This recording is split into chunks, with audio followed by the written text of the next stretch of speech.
2020, if you want to remember how will you remember 2020? You will definitely remember 2020 as the year where there was a huge pandemic. You will remember 2020 for Corona and all those things. But let me remind you that 2020 was the year when there were more than 20 startups who reached to the unicorn stage. A startup is something which starts as business, it is having a very fresh business and reaches to $1 billion, self-assessed valuation. It is the unicorn because it is rare. Who would have imagined that in a year when there are so many issues, there are so many problems with the pandemic, and people were thinking then that everything is going to get finished, there will not be cure soon, and in the situation, how will we do business, how will we run our jobs, how will we run everything? And in this situation, imagine, more than 20 startups have reached to the unicorn stage. Isn't it amazing? And you would be thinking that no wonder all these startups might be from this IT industry. No, no, no, not all the startups are from the IT industry. Let me remind you that IT or information technology is something that helps you run your business. It cannot be your business even if you are running SaaS. Even if you are selling software as a service, information technology helps you. It cannot be your sole business, and only the businesses associated with information technology have not reached to this unicorn level. It has been the businesses across the board that have reached to the unicorn status, be it organic farms, uh, satellite launching technology, stockbroker. Imagine Zerodha.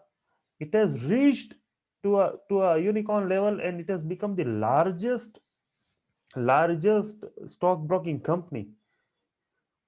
That is the power of doing your business right. But the problem with the businesses is, do you want to know the problem with the businesses? Then type in, let's bring the problems into the chat box. See, problem with the startup is, whenever a person becomes entrepreneur, he has a vision, he has a goal of becoming someday a good entrepreneur, taking business to some level, and then growing up. So what that person does is, he invests heavily, he or she, the person invests heavily into the business, into the office, into the furniture and everything, but the person forgets to invest in the business. Your initial job is to look at the bottom line. A strong bottom line will always ensure that you are into the business, whatever your top line can be. But what an entrepreneur will initially try to do is, they will try to increase the top line. They will talk about turnover, sales. We have done this turnover, we have done that turnover. That is okay. But what is the profitability? When are you going to reach at no loss level from initial losses? And what will you do to reduce your losses? You cut down your expenses on yourself. That is the primary thing that is required to be done. That is, you have to cut down. Hi, Bhakchan. Uh, that is the real thing. That is the real thing that is required to be done. That is required to be done, because unless you reduce your expenses, unless you increase your profits, your business is not going to sustain. When I was underwriting businesses, I've seen a pattern. Whenever you might have seen too many grocery stores into the in entire India, and I've seen many grocery stores. There are some grocery stores, neat, clean, good ambience, AC is running, everything is neatly packaged and properly arranged. They have got good customers are coming into cars.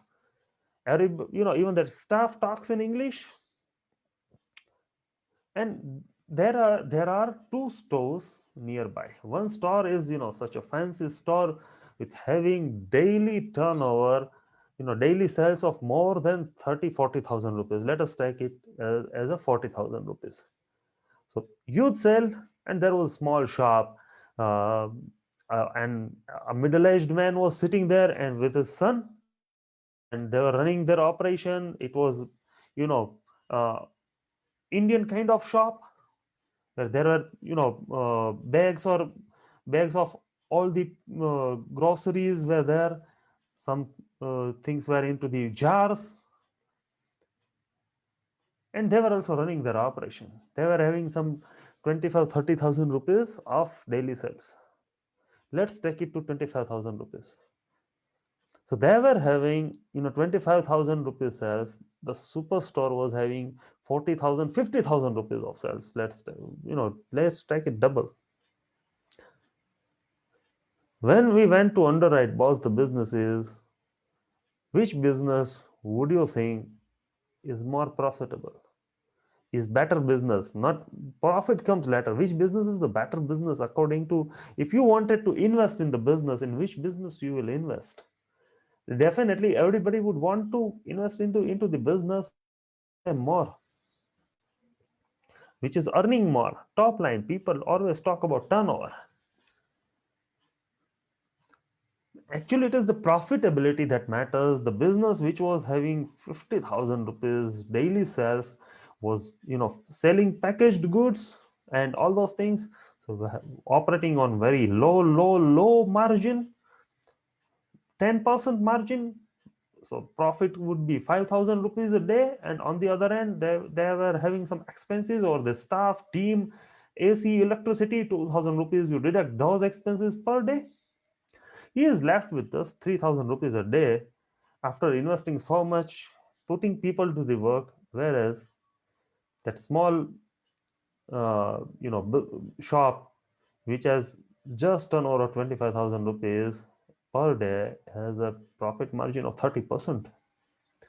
7,500 rupees, no staff, 500 rupees is the daily expense of running the shop. That business is actually more profitable than you would ever imagine. Problem is, we as a businesses are always inclined to think about the turnover. We always think that more turnover means, more profit. It is right, it is correct, but there are some levels, and you should be able to scale. And when you scale, there are expenses, attached with it. If you cannot scale in a way wherein your expenses actually go down instead of increasing with the scale in percentage method, you cannot do anything. It is called leverage. It is called leveraging. That is the art of leveraging. What is the lever? A lever is the hinges, you know pulleys, small things.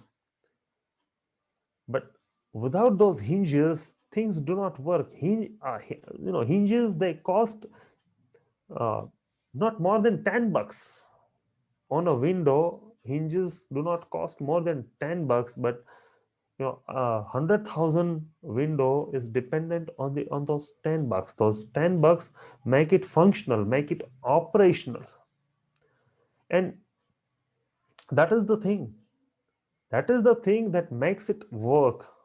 That is the thing that gives the leverage to your business. And there are many things that give leverage to your business.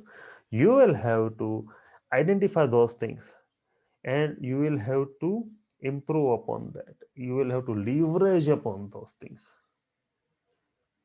With this, let me remind you that this week we will be talking only about startups, because we have just entered into the new year. And when I analyzed last year, I will tell you again that when I analyzed last year, more than 20 businesses have startups have reached to the unicorn level, highest in the Indian history. In even in this year, where there have been lot many problems. So we will be discussing about what are the basics of the success of the startups and all those things. In this series, this was the first thing.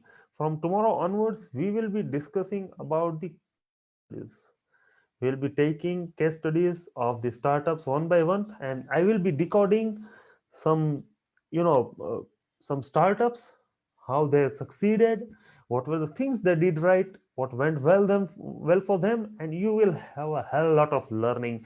So, ladies and gentlemen, I'm Amit Kumar Ruparelia, India's first growth alchemist, and we will meet tomorrow. Bye bye.